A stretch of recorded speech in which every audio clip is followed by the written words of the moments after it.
The running room on Slater Street with Phil and John, both ready to tell us a little bit about running and how to get prepared. Listen, I'm running my first half marathon at Race Weekend. What's the first thing a runner needs to think about? Finishing. Upright and smiling. Okay. Yeah. All right. And then equipment-wise, John? Well, we're here to look at running shoes because running shoes is the foundation. It's the most important piece of equipment I think you got to look at. What's something someone should be thinking about when looking at a shoe?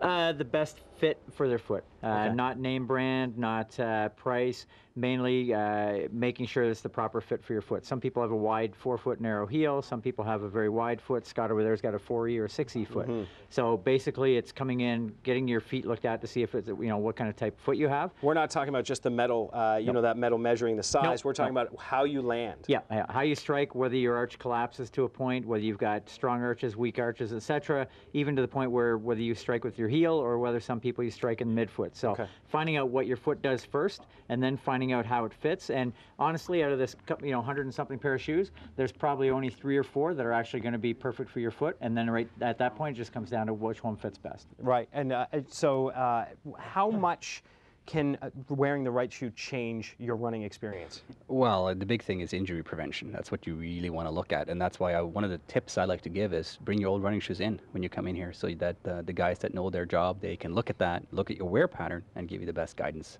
All right, I like that. And now we're in some cold weather too, and people are thinking about that.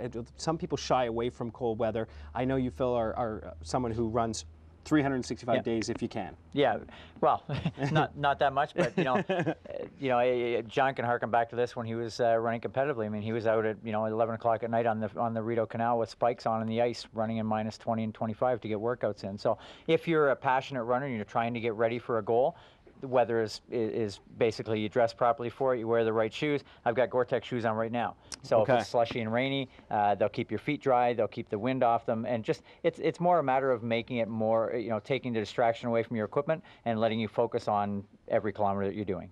Right, so you want to be focusing on your success rather than, so it's really about getting equipment that you're not thinking about. Well, almost, yeah. You don't want to almost feel it when you're running, and nowadays, Phil made a comment about my running days. Nowadays, they have so much nice equipment and so much good material that really helps you stay warm and dry. There you go, Tamarack Homes Ottawa Race Weekend coming up faster than I want it to be honest, but we're ready to go with some great equipment. I thank you both for the advice. Thanks. Thank you.